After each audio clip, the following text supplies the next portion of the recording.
Thousands of New Orleanians recently rang in the new year, the Lunar or Chinese New Year. And for the Vietnamese Americans in the metro area, 2015 has special meaning. It marks 40 years since the end of the Vietnam War, 4 decades since many of them escaped Southeast Asia to settle here in Southeast Louisiana. More than 58,000 U.S. troops were killed in Vietnam. 885 were from Louisiana. For the survivors of that war, that time continues to shape their lives. A celebration carried on for centuries and one carried over from Vietnam. The Tet Festival, with its dragon dance and fireworks, happens every year at Mary Queen of Vietnam Church in New Orleans East. But this year marks a milestone for many Vietnamese immigrants. It will be 40 years since the end of the Vietnam War, which marked the beginning of their journey to America. I remember being on my father's back. I was 18 years old. I remember hearing helicopters at night. That's my dad and Lang Lê, Wang Linh, and Cindy Nguyen were among the initial wave of refugees who escaped Vietnam after April 30th, 1975, the day the Communist North Vietnamese Army seized control of the South Vietnamese capital of Saigon. After almost 20 years of involvement, the U.S. pulled its forces out of Vietnam. I thought and still think today that the United States bailed out on them. It was disappointing because we were doing well over there, and I think we could have, succeeded. Given a little more time. George Villanueva and Louis Horner served in the Army's 1st Infantry and Cavalry Divisions, respectively. Both were wounded during their tours in Vietnam. This is Villanueva riding on a personnel carrier. And this is the aftermath when the carrier hit a landmine. I was sitting right where the mine was, and it blew me over off the side of the thing on the ground. It fractured my skull and my back and blew my eardrum out, among other things. This is a Purple Heart medal that was presented to me in Villanueva and Horner received the Purple Heart for their service, but Horner says when he came back to New Orleans, there was no hero's welcome. We were drafted. We did our job. I wasn't no rah-rah guy out there. I got drafted, went and did my job, and came home and got basically disrespected. For Horner, what kept him going during his deployment was the thought of coming home to his pregnant wife.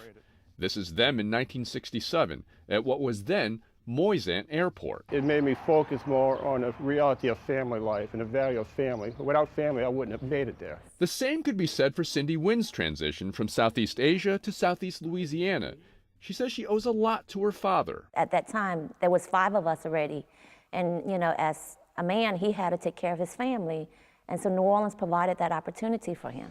Opportunity because the Gulf Coast provided jobs for the thousands of immigrating Vietnamese shrimpers and fishermen. New Orleans' climate was also a draw. the weather in New Orleans is very, very close to the weather in Vietnam. With tropical temperatures in close proximity to rivers, canals, and bayous, Louisiana's coastal communities weren't far off from South Vietnam's Mekong Delta region. We adopted here in New Orleans as our second home. As far as the weather, the food, and the people, we fall in love with it. Wang Linh also fell in love with his wife in New Orleans. Culturally, they may have been newcomers, but they could have been any young couple in America at that time. That's Lin and his lady in City Park laying on his first car, a Ford Maverick. After 40 years, this is my home. 40 years after the fall of Saigon, the New Orleans metro area is home to more than 15,000 Vietnamese Americans, among the top 25 in the country in terms of that population. Drive along sections of New Orleans East or the West Bank and you'll see the Vietnamese influence on the architecture, businesses, and of course, cuisine. New Orleans is one of the unique places where banh mi and Vietnamese po' boy are interchangeable. We have contribute to the culture, the education. You pretty much, even with medical, you see doctors, you see all the professionals that are out there that are Vietnamese American now.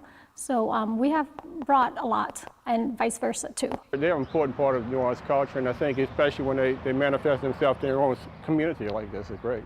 When the Vietnamese refugees came here to New Orleans, they brought with them their culture, but also their faith.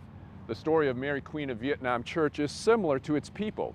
It had humble beginnings. It actually started in the laundry room of the Versailles Arms apartment complex, and now it's grown to a parish of more than 5,500 members. At a time when the Catholic Church is working to retain parishioners, Mary Queen of Vietnam has been a steady pillar in the New Orleans East community, whether through mass migrations or massive hardship following Hurricane Katrina. For all of that, it was given the privilege to house these relics, the remains of the founding members of the Catholic Church in Vietnam. Thank God for Mary Queen of Vietnam Parish. That really is the foundation for a lot of the family life. And so it seems appropriate that the church is where the celebration takes place. It's a time for festivity, but also reflection of a war that forever changed lives. But what did it do to you emotionally in terms of who you are today? Did it shape who you are today? Yeah, I think it makes you a little more resilient. You know, you realize how things are, really, and especially in foreign countries with people dying and getting killed and things like that, you know, and what a great country we have here. I always reflect back and wish that things could have been different. But then on the other side, for the past 40 years living in America has been the best of my life. It's been almost 20 years since the U.S. normalized relations with Vietnam. In that time, that country's economy and quality of life has grown considerably. Today, Vietnam is considered to be one of the most pro-U.S. countries in Southeast Asia, with 76% of Vietnamese having a positive view of America.